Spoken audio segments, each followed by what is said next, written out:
Thank you. Baltimore Mayor Jack Young says reducing violent crime in the city is his top priority. Now, Young spoke today for the first time since receiving a letter from Governor Larry Hogan calling for the same, but with a different plan. We are here to announce an important milestone. A week after the feds announced plans to throw money at the violent crime impacting Baltimore, Governor Larry Hogan says he's willing to put $21 million toward the same.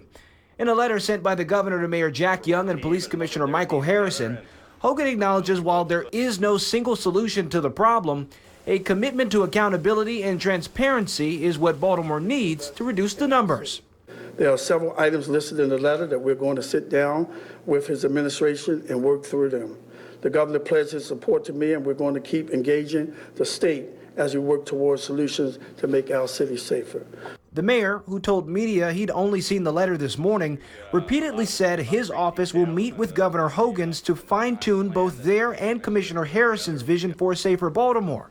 Beyond the status quo plan Hogan says Harrison put out this summer, the governor is calling for measurable benchmarks to lower crime, including getting the homicide number back below 200, a statistic the city hasn't seen in almost a decade. It is absolutely not a status quo crime plan. It outlines many things that we do not have and have not had, and it talks about comprehensive strategies to reduce crime, but it's also a 5-year transformational plan, and it is a plan that we had not had for many years. It's the first of its kind we've had in many years.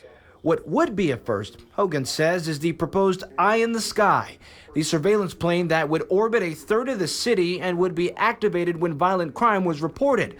The system, which wouldn't cost the city a dime, was turned down by police initially, but Hogan is urging the city to implement the program, along with using the next legislative session to toughen up on repeat violent offenders, a problem Young says needs to be addressed. We have to do something. Whatever that is, I can't speak to right now. There's nothing been introduced as far as I know, so we're going to work with our delegation along with the governor to come up with something. Now, the governor ended his letter saying the time for action is now. Young and Harrison said they're working on a time to sit down further with the governor to talk about what's best for the city. Still, though, the state is prepared to contribute additional funding as long as the city submits quarterly performance measures to the state.